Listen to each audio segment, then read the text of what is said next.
नमस्कार, मेरा नाम डॉक्टर लक्ष्मी कुनियाल है। मैं city institute of medical sciences Mathura में डायरेक्टर विट्रो रेटिना सर्विसेज के पद पर कार्यरत हूँ। आप लोगों से जैसे हमारी मुलाकात होती रहती है आँखों से संबंधित अलग अलग विषयों के बारे में, तो आज मैं आप लोगों से बात करूँगी एक टॉपिक जो कि अभी बहुतायत मात्रा में मिल रहा है। उसका नाम है वायरल कंजक्टिवाइटिस या फ्लू, जिसे कि हम नॉर्मल भाषा में आप सब समझते हैं।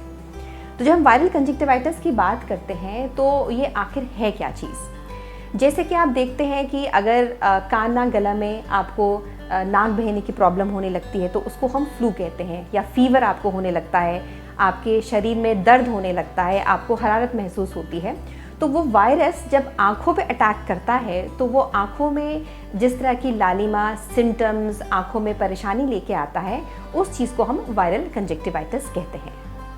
वायरल कंजक्टिवाइटिस की जब हम बात कर रहे हैं तो उसके लक्षणों के बारे में जानना हमारे लिए ज़रूरी है। आज की तारीख में जब हम देख रहे हैं तो जब ये बारिश का मौसम जब हम देख रहे हैं कि अचानक से हमारे सामने आया है तो अपने साथ बहुत सारी बीमारियां भी लेकर के आया है।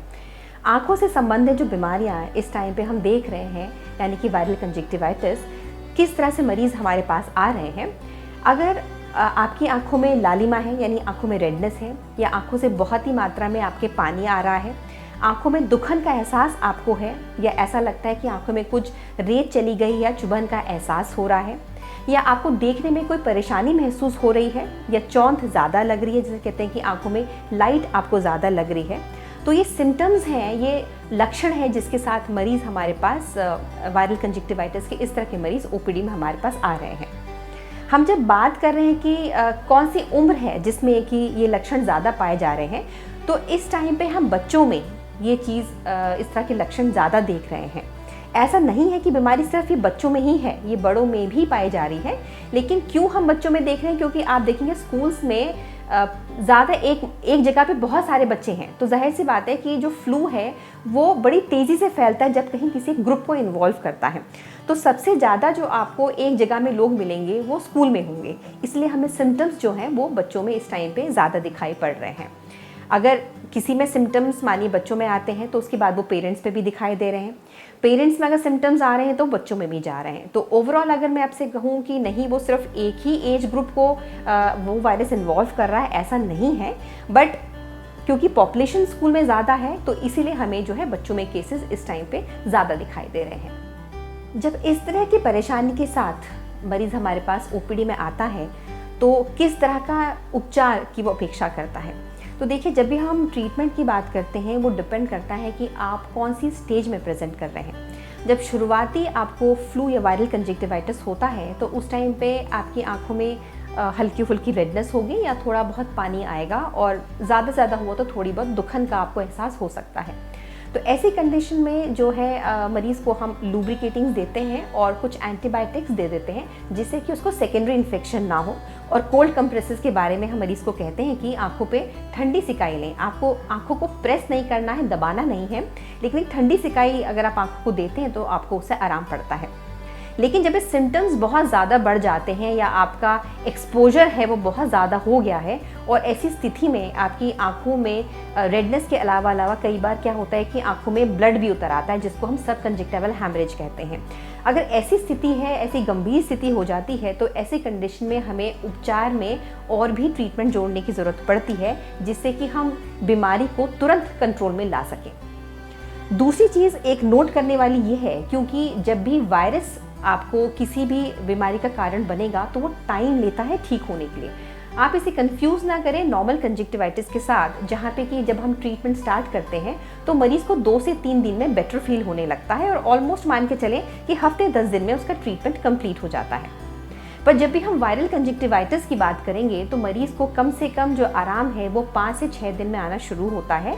बट ट्रीटमेंट डिपेंड करता है कि आपको सिवियरिटी या आपका जो लक्षण है वो कितने गंभीर है, उस हिसाब से ट्रीटमेंट कई बार 2 से 3 हफ्ते या महीना भर भी चल सकता है। तो पेशेंस रखने की ज़रूरत है। ट्रीटमेंट को बीच में जैसे आपको राहत मिले तो उसे बंद ना करें, जब तक कि आपको डॉक्टर परामर्श देते हैं उस ट्रीटमेंट को कंटिन्यू रखना ज़रूरी है। हमने आपसे लक्षणों की बात कर ली, हमने आपके साथ उपचार के बारे में आपको बताया है कि उपचार क्या क्या उसमें होता है, जो कि डॉक्टरी परामर्श के बाद ही दिया जाता है। कभी भी ओवर द काउंटर इस बीमारी की दवा ना लें। इम्पॉर्टेंट चीज़ जो सबको जानने योग्य है वो होता है प्रिकॉशंस की कैसे अपने आप को इस बीमारी से बचाएं।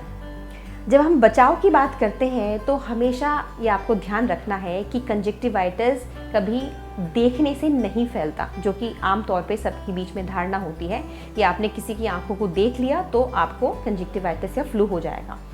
हमेशा जो आपके आंखों से कीटाणु आंसू के फॉर्म में निकलते हैं या सिक्रीशंस के फॉर्म में निकलते हैं, वही कारण होते हैं जिससे कि इन्फेक्शन स्प्रेड होता है।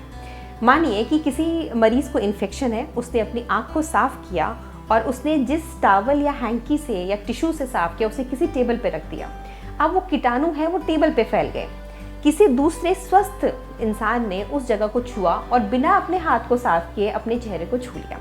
तो इस तरीके से जो है कीटाणु फैलते हैं, इसको कहते हैं फोमाइट इन्फेक्शन, यानी कि आप जब टच करेंगे किसी भी इन्फेक्टेड सरफेस पे तो ही आपको इन्फेक्शन होगा।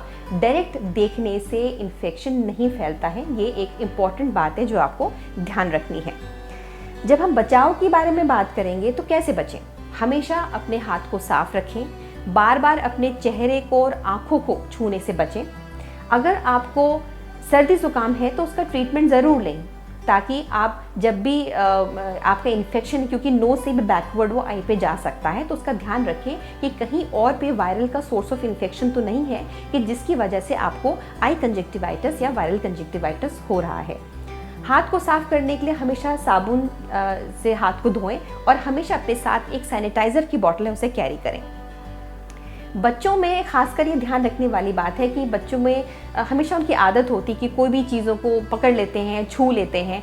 तो इस टाइम पे पेरेंट्स और टीचर्स को हम ये सलाह देना चाहते हैं कि बच्चों को जागरूक बनाएं इस बीमारी के लिए। उनको आप मोटिवेट करें कि हमेशा अपने हाथ को साफ़ रखें, एक सैनिटाइजेशन जो है, सैनिटाइज की आदत उनके अंदर डालें कि हमेशा हाथ साफ़ हो और अपने चेहरे को और आँखों को बिना हाथ सफाई के ना छुएं।